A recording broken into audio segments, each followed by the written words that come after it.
Okay, so today we're going to be talking about psychological facts about sex and mental health. Okay, so in this video, we're going to explore the intricate relationship between mental health, sexual well being, highlighting that they mutually influence one another.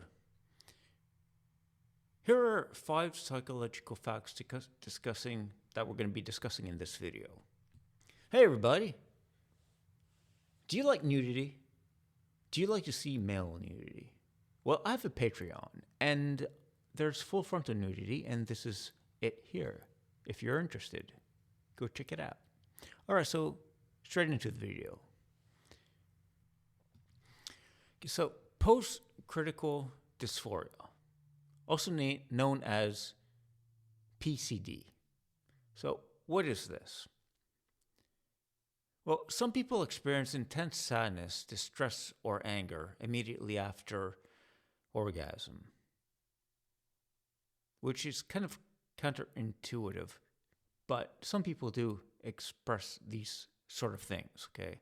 So this it is surprisingly common, and is not necessarily tied to the quality of the relationships, but may relate to hormonal releases or underlying vulnerabilities.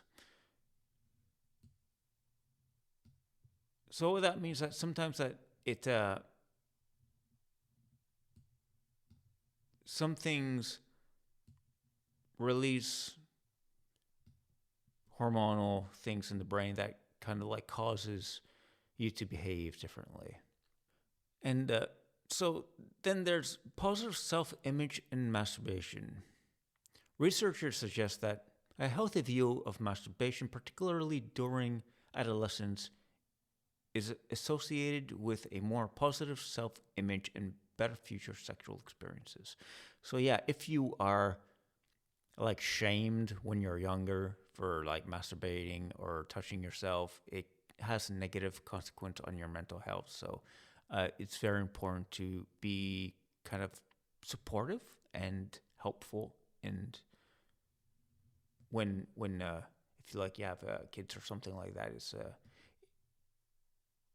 you know you you don't shame them, because that's going to be, well, not really best for their future mental health and views on sex and masturbation. Arousal in a arousal non concordance. This phenomenon occurs when one's mind and body are aligned. The body may show signs of physical arousal while the mind is engaged, or vice versa. Now, this is actually quite common, and pretty much everybody's experienced this. You could be not thinking about anything sexual, then you get an erection or you get aroused. Women might have the same thing where they get, their nipples get hard and they get wet down there, and guys get erections out of the blue, out of nowhere, without even thinking about anything, and they're like, "What's going on? Why is this happening?" Right? So, or your mind wanders a little bit, or even you're taking a shower or something like that, in a public shower, and you're just washing yourself, and then all of a sudden, stuff stuff starts happening, and you say, "Ah, crap!" Then you get out of there. You don't really know why, and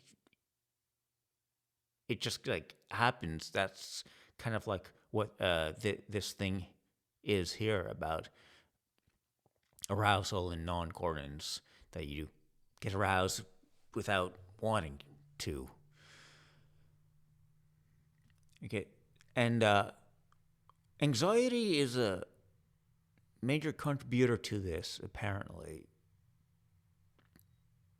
But when I experienced this, I had I didn't have any anxiety, so I don't know if that's very accurate, but I'm sure that it's for some people it does. It might be an issue, and as well as to sexual dysfunction, as it can cause individuals to become overly self-conscious or distracted. I'm not sure if I think I'm on board with the sexual dysfunction, because if you be sexually dysfunctioned, I don't know. That's just what it says here. But I'm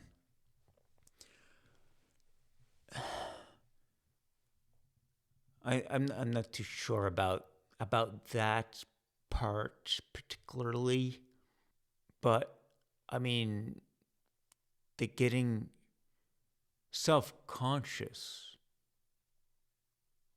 that you definitely are self-conscious if that's something that happens, and it I think is caused by distraction, right? Because your mind wanders, and then you're like, right. So I think that's what the distraction is all about, because you get distracted and then you think about other things and stuff happens.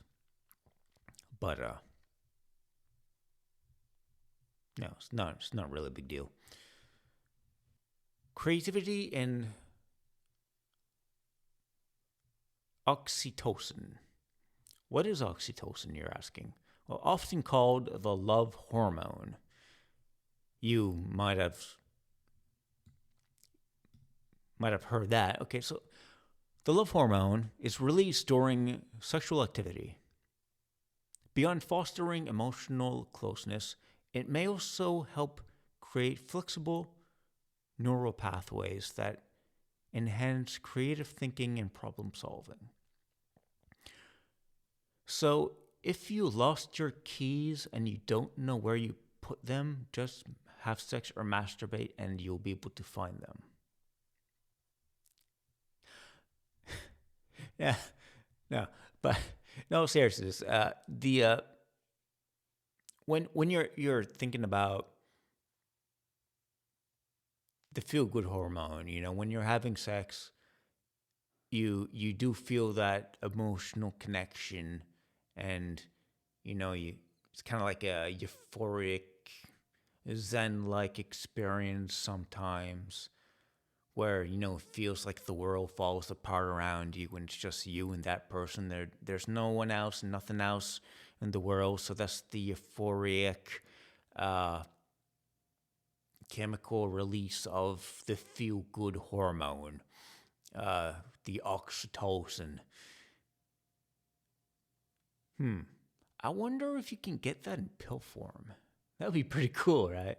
If it would be like a legal drug that would make you feel like if you're having sex, like in the psychological way. I'm sure there probably is, but it's probably not legal. So just have more sex, and then you'll be happier. I should probably have sex. Nah, I don't got time for that.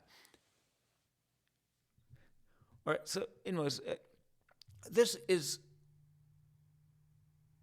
kind of the whole thing about psychological facts about sex and mental health.